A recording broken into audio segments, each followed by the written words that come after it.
Next up, we'll have, let's give another round of applause for Charlene. I think basically this conference has been heavily about UHC and the need to have UHC in Kenya. So we're going to have the next presenter, who is Obino Tai Fred. He's ready, right? Let's give another round of applause.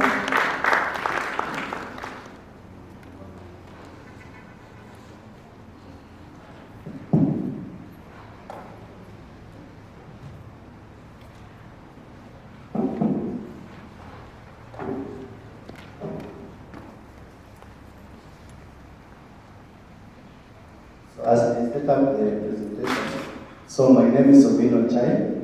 I'm a clinical officer working with the Viga County government. So Viga County is the western part of Kenya.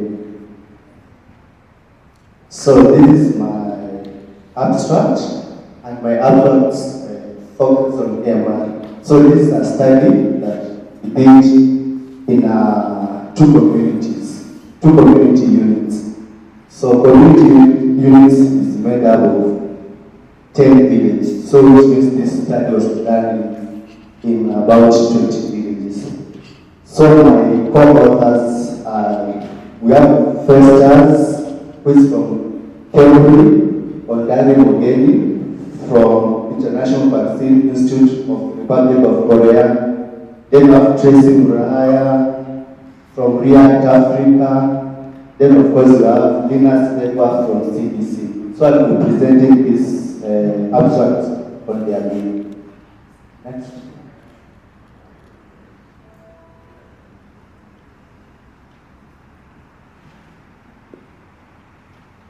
So I think first of all, antimicrobial resistance. So this is the ability of microbe or a germ to resist a drug which previously worked on it. It's just like maybe if you have the older in this room, there's a time we told that malaria was being treated using, was it chloroquine? But over time, that drug was not able to work towards malaria. So heroin was introduced. So it's the same idea. So you have antibiotics, let us say it's amoxicillin, it's supposed to treat a specific disease, but over time it's not able to treat. So that's what we are calling antimicrobial resistance. So most of the time that we are saying is a global public health hidden trend. What is things? The first thing is that making a diagnosis of resistance is not easy. Because in public, I work in public health. So it's not all countries that have microbiology lab. So I think the government has many problems. So maybe building microbiology lab to them is not a priority. So that's why I say it's very hard to diagnose because you don't have microbiology lab. Then there's no documentation and there's no data connected. Of course, you have people who actually diagnosed as microbial resistance. But when you look at our platform, that's DHIS, that's Kenya Health Information System. We don't find this data there. So imagine you are dealing with something. First of all, you can diagnose it. There's no documentation, there's data, no data connected. We have many things that cause AMR, but you just have this one thing. That is a misuse of antibiotics. We may have a whole list of things that cause AMR, but misuse of antibiotics, especially by our system, is one of the ones leading in antimicrobial burden. And of course, once you get this, they are going to cause many things. The first one is totally infective spread of infection. So once you are told that you are resistant to this drug, it means you will have to get other drugs. It will positively increase the cost. Things like microbiology that are found in the private sector, and a lot of money is used to treat you, and it can cause mortality and it leave it so the resistant was supposed to be in hospital for 5 days. Because of the resistance, it means you are going to be in hospital for a very long time. So that's why I'm saying that it will lead to prolonged duration in illness. Next. So we have that. They say the year 2050, we have about 10 million people will be diagnosed by them, and that's worldwide.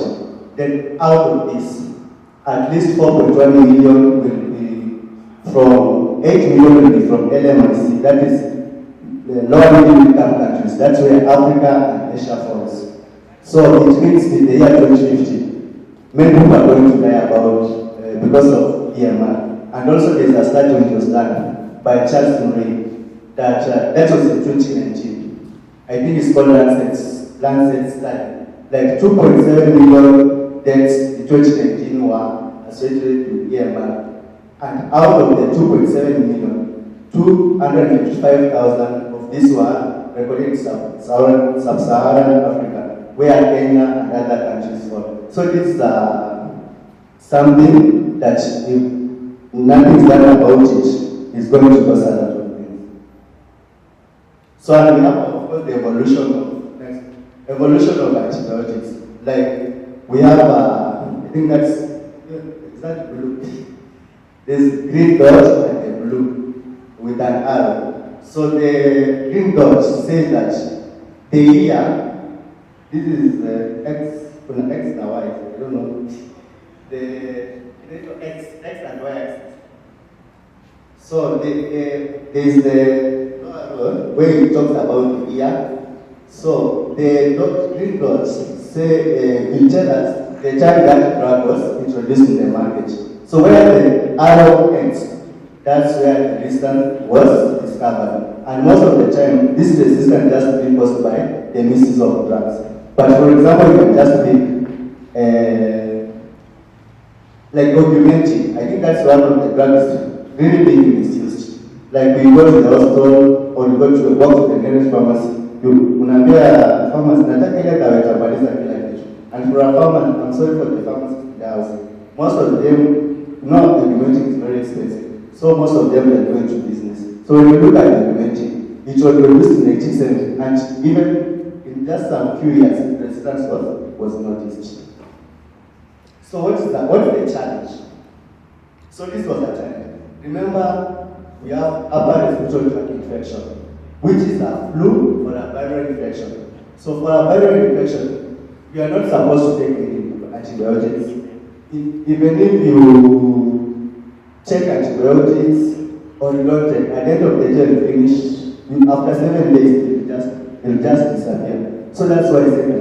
But upper respiratory infection, we're not supposed to use any antibiotic. But in this study, we wanted to find out the residents of this community, that's Tigoi and Chitako use. What was their perception on treatment of upper respiratory tract infection, which is a viral infection? We wanted to know what they know about it. And this is what we found out. So our methods. So the study was done in 10th May, 30 July 2022. Of course, the residents of Tigoi and Chitako community units. So these are like 20 villages. And of course, the respondents were more than 15 years. So the questionnaires were looking at your management of perceptions, which are viral infection. Then we wanted to know their antibiotic use and their source. And of course, we wanted to know about health insurance. So our sample size was 100 to 1, which was calculated using quadrants. That is an online calculation tool. And this data was entered in Excel, analyzed and presented in forms of tables and graphs. So the approval was done by the management. So such demographic characteristics. So remember our sample size is 1:1. So 72% were female, 28% were male. Remember this paper is being done at the community, I think during the day, and so most of the time people are found at home and most of them female, for those who are in rural areas. So education level of the participants, 6% had no education, 52% were primary, 42% secondary. age categorization, majority of the people were, that's 58%, were 40 to 59 years. Then on health insurance, only 29% had insurance and 71% had no insurance. And something interesting about this, on people having insurance were more than 60 years. So of course our study was not everything there, but we really wanted to see why is it that. So we found out that there was this thing about UHC, and people are being given insurance. So it was one of the elderly that were being given insurance. So we don't know why the youths were not being given. So remember our question, we wanted to know where do they get these antibiotics. So 47% they get direct from the pharmacy without clinician consultation. So it means, and for the medics in the house, I think most of the time, before somebody comes to hospital, you will take a break if it's amoxicillin, metronidazole, or preventive. So before this patient comes to the hospital, he has taken all types of antibiotics. And in this study, it's really bringing it out. And of course, 25% from pharmacy by clinician prescription, and 28% were from clinician after consultation. So this 47% can look very little. But just imagine somebody becoming sick, going direct to the pharmacy without consultation. So first of all, we don't know what the diagnosis is. They're just taking medication without clinician consultation. So remember we said that upper respiratory infection, these are viral infections, and you don't need any antibiotics. So we wanted to know perception of a client when you go to the hospital and you're having a viral infection. Do you expect a prescription from a doctor or a clinician? So 83% say yes. It means when they go to the hospital they have flu, at least majority expected they need a prescription. So which means if the doctor does not give a prescription, there is high probability of this client working out and buying these drugs. That's why sometimes in public hospital they say, you are spending another hour, and maybe it's you are going to viral infection, so they end up buying these drugs. And of course, as clinicians, you know that viral infection you don't need antibiotics. But with these clients, they say that whenever they take those antibiotics, they feel well. That is 71%. So on dangers, next, we wanted to know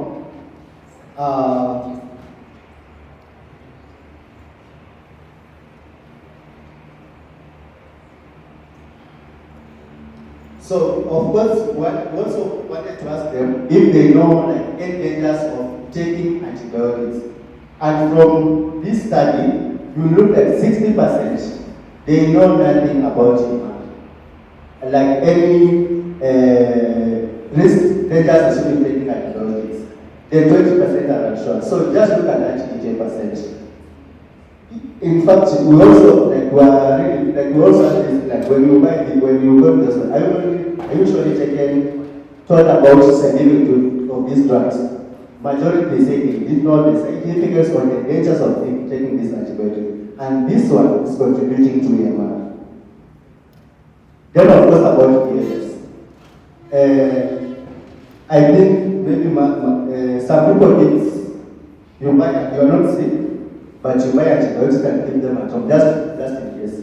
Do these clients know that these drugs have expiry date? So majority that was like, when you ask this question, that if they give antibiotics at home for emergency use, of course it's what one will say yes, but it's a concern to us.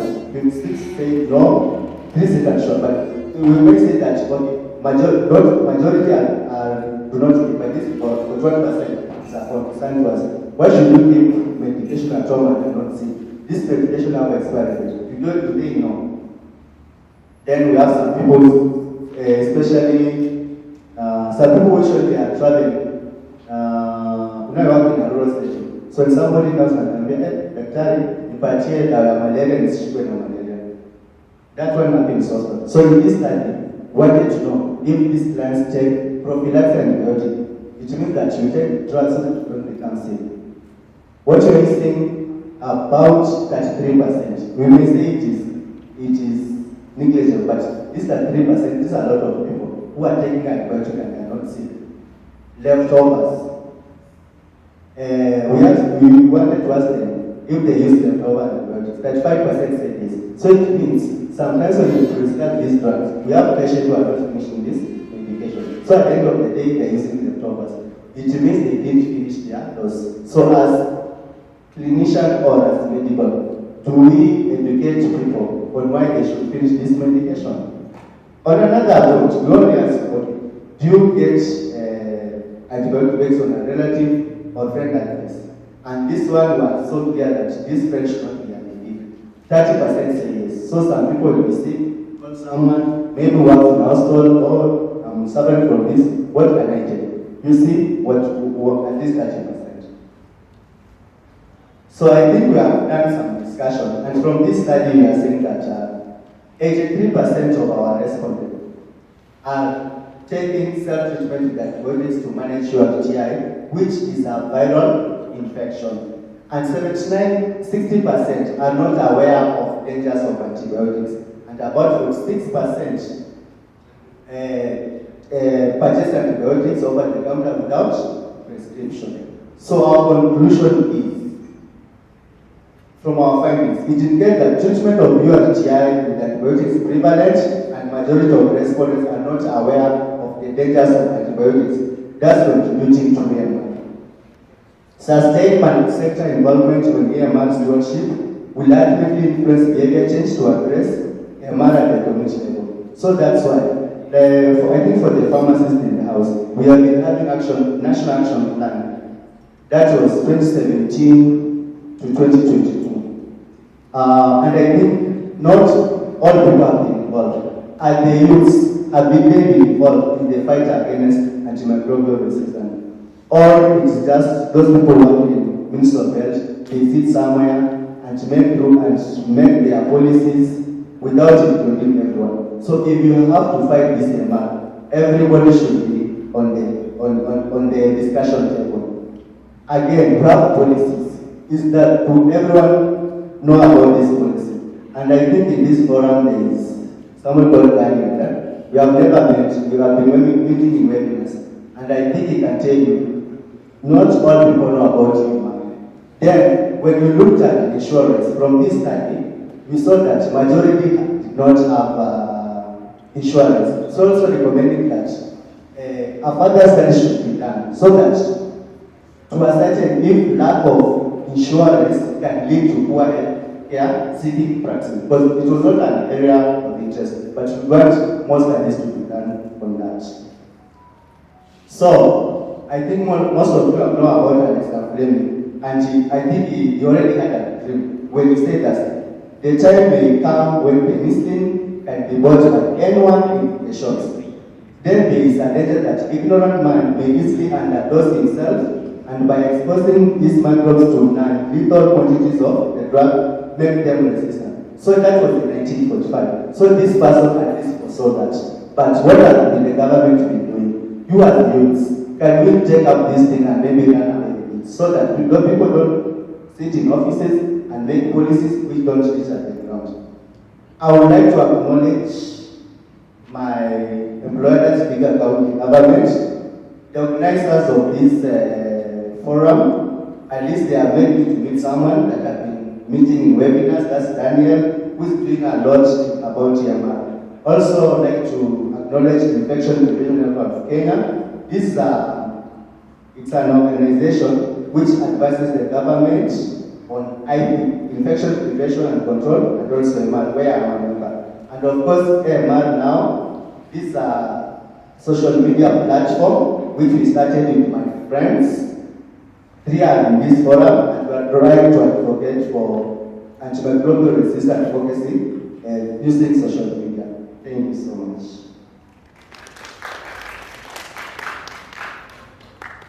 Thank you so much for being on. Right. If you've been in the healthcare space, you know MR is the next thing